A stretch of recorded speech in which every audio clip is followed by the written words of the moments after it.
Hey Aquarius, welcome into the weekly reading. Let's go.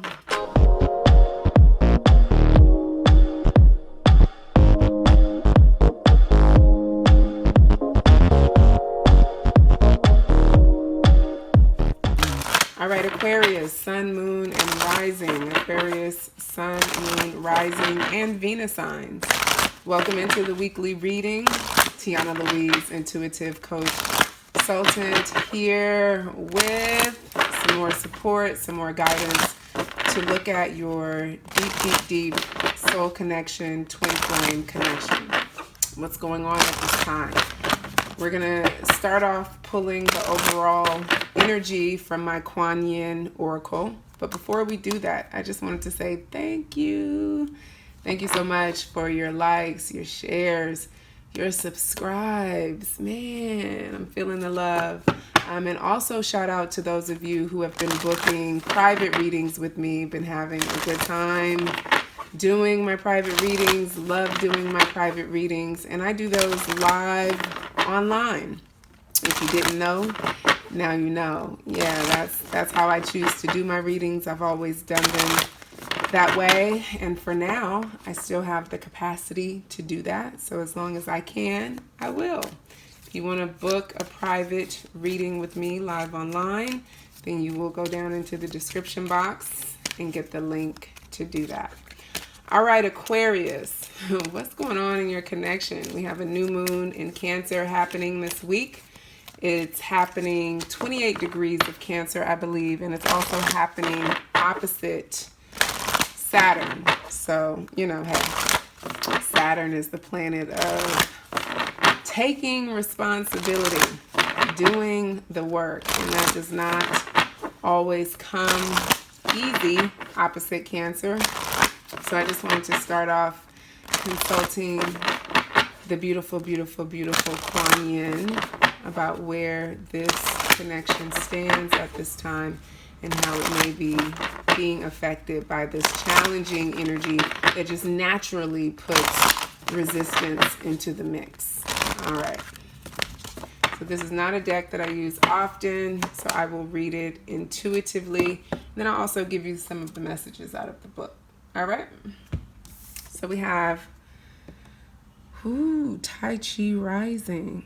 Okay, so for me, this is what immediately comes up is a raising of vibration, elevation, right? And doing so, ever so eloquently and gracefully, really being able to rise above any of the lower issues and challenges that may be presenting itself at this time. To me, this is about tuning into the higher self, tuning into the higher realms, moving into higher dimensions.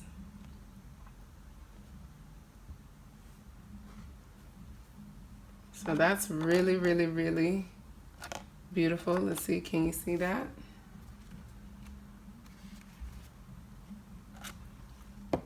Can you see that? Yeah. Like I said, raising a vibration.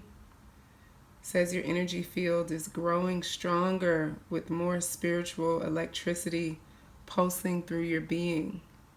So taking time to nourish the nervous system at this time is really important. You can do that with herbs. You can do that with essential oils. You can do that with meditation. You can do that with high vibration foods. Right? And understanding that there may be some, you know what else just came up for me? Kundalini. Kundalini energy may be rising. And your Kundalini may not rise all at once. And with some of the astrological energy, the eclipse energy that's been swirling around us lately, a lot of people's Kundalini is being activated right now. And as a result of moving into higher dimensions, there are a lot of physical symptoms, physical ascension symptoms that come up where you just don't feel as good in your body as you had before. And so it's really important to take care of yourself and be gentle with yourself as you ground in these new light codes and let new light in, and you raise your energy levels and your spiritual vibration, right? But it also talks about the fact that, having a big energy field, it doesn't always necessarily equate to having a higher consciousness, right? But the more aware you are within this large energy field, the more aware you intentionally become, then obviously you have the potential to, at the same time, raise your consciousness levels. Okay, so this is about refining your light. This is about not just refining your light, but also helping others to do the same. So it's like iron sharpens iron, and I feel like this is when it comes to the connection, this is symbolic of, or this represents that the energy in the connection is changing at this time. So you really have to have a gentle hand, right? Particularly when it comes to your words and your thoughts, because those have potency and power, right? So how do you do that? You got to tune into the heart. You got to really tune into the heart, and you really have to learn how to trust yourself. And right now it's important that you guys serve as each other's guides, whether you are in contact with this person or not. What you're putting out energetically towards them is really, really important. Okay? So we're going to clarify that with some tarot cards.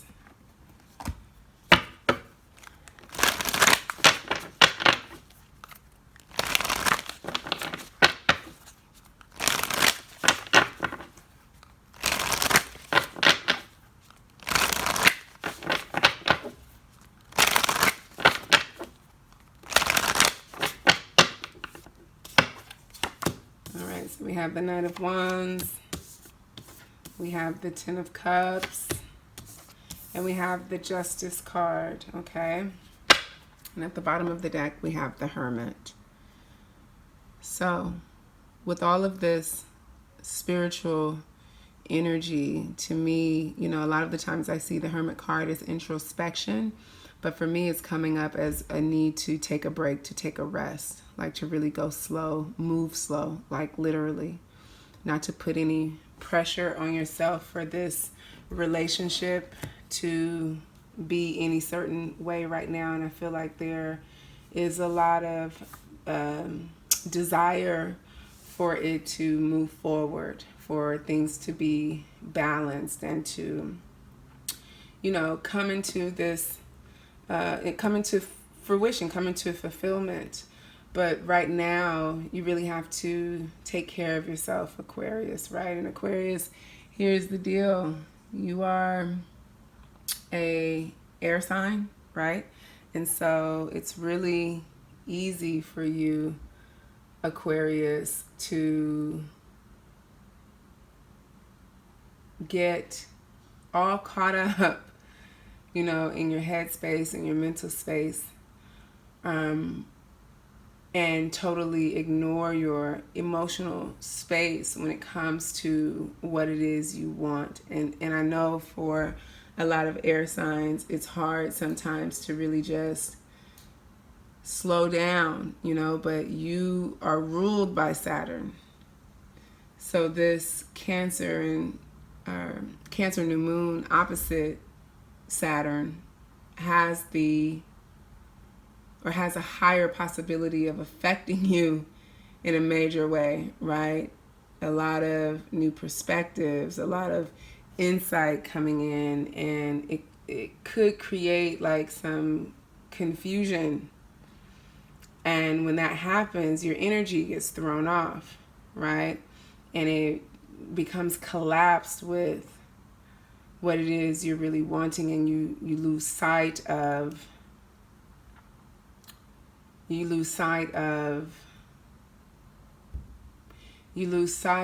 what's good for you in the connection, and become totally obsessed on trying to move toward what it is you want. Like the Knight of Wands can be really reckless, okay? Particularly going after his Ten of Cups, what he feels he deserves. And with this Justice card here, I'm getting there's some things that you feel you deserve and you feel you deserve them right now, Aquarius. But remember, this is a time to move at a hermit's pace, right? And I love how the light is shining on this card right now. Like, this is the spotlight. The spotlight should be on you, connecting to the higher realms, letting the light in, right? And really allowing yourself some space this week to do that. And that's likely what your person, you know, needs to do at this time too, because remember, we're talking about the energy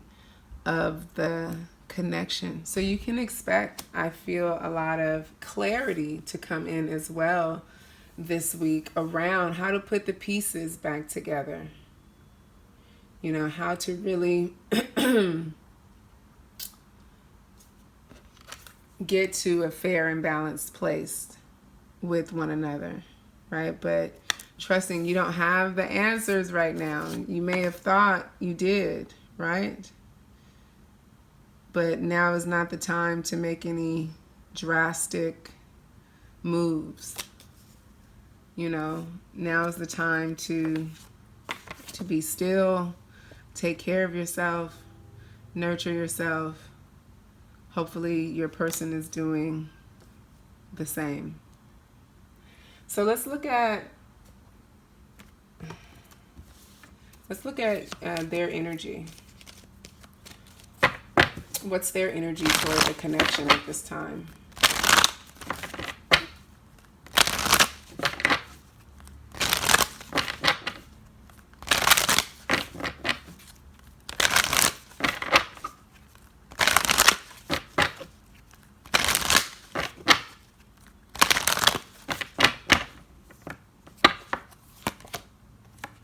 So we have the Strength card. I love this. So this is about, you know, building confidence. This is about being resilient, finding courage, right? This also to me represents Leo. So maybe your person is a Leo. But I feel like for some reason they're trying to build up courage or the strength to endure right now. And so to clarify that, I'm going to use my Archangel Power Tarot cards. See what that means for them.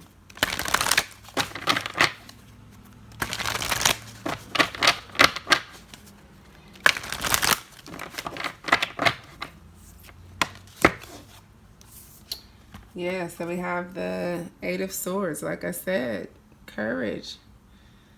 The courage to make a choice, the courage to change things, the courage to move out of a place of victimhood or feeling powerless, right? This person may be trying hard, putting a lot of effort into trying to see things clearly right now, which goes perfectly with this Tai Chi rising card and letting the light in. So I feel like they are working really hard to let the light in. Let's see what they are learning as a result of that.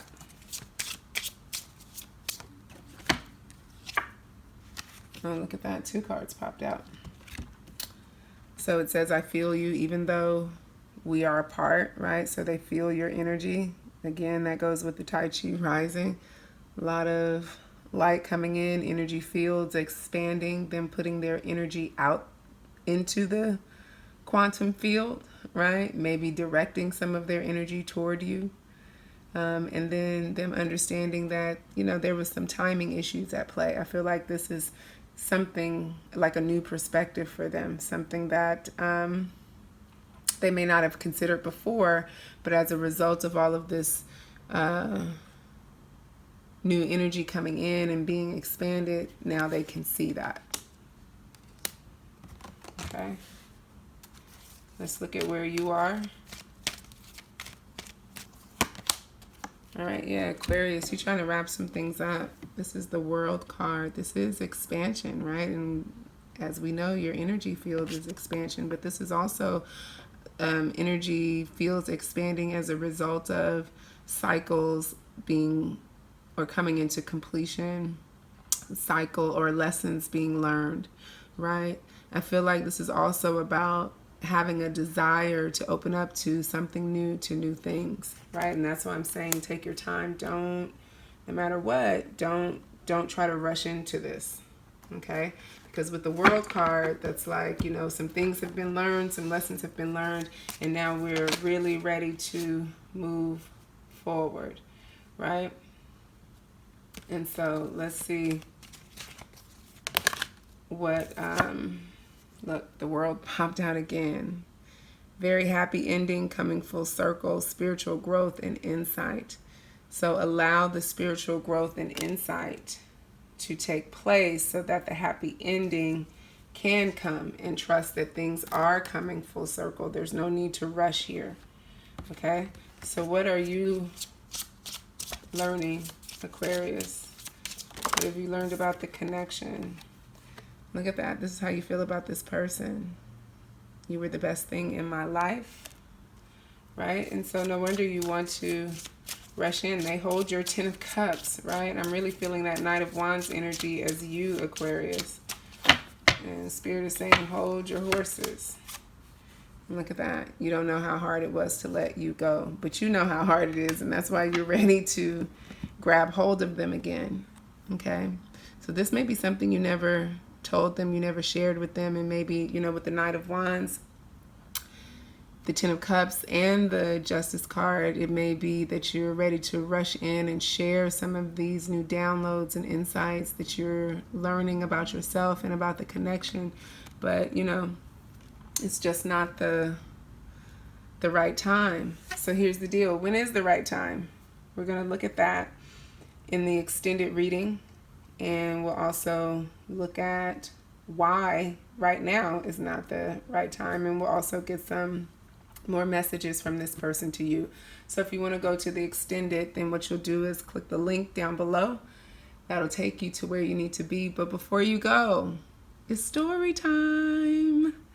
So my company is called Worth a Read, not just because I do intuitive readings, but because I have always, my entire life, loved books, right? I always say before there were coaches, there were books. I always recommend books to my clients so that you can start working on yourself for yourself, right? Like a coach is there to guide you, a reader is there to guide you, but you got to do the work by yourself. And books can be a great resource and support to help you do that. So I'm always promoting books. This one is one that I really love. And so I meditated on it and asked Spirit, what is the message in this book that you needed to hear today, Aquarius? And so I bookmarked that space, and I'm going to share it with you right now. And so your message came out on page 81. And it says, so it's basically someone asking a question to the author, and the author responds. So the person who asked the question says, one of my worst defenses when I get anxious or fearful in conflict is to put people on the stand. I break into vicious lawyer mode and depose people rather than listening. Last week you said this. Now you're saying this. Are you lying now, or were you lying then? It's terrible and always ends badly, but it's how I get to being right. What's the solution?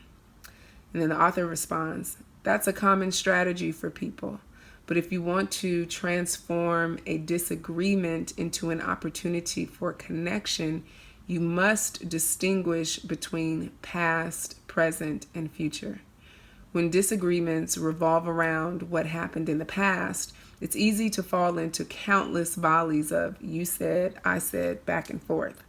Focusing on what did or didn't happen in the past, or what past events led to the current situation, usually increases tension and decreases connection. A critical first step is to shift the focus to where are we now? And the most important turning point comes when we focus on the future. What are we trying to accomplish for the future? What do we want our relationship to be going forward? And what do we need to do, even if we still disagree, to create that future? What do we want for our family in the future, or for our team, or for our faith community, or our industry? Obviously, for you, we're talking about a connection. This shift in focus does not necessarily mean we agree, but it may help us identify agreement about a shared future and that we want to create together. Or it may help us come to an agreement about a shared future that we want to create together. All right. So if communication or miscommunication is something that, got between you and your person, then, that message probably resonated a lot for you. I hope you got something out of that. Again, thank you for your likes, your shares, your subscribes. Make sure you like this video before you click off. And if you want to meet me over in the extended, again, the link is down below. I will talk to you soon, Aquarius. Peace.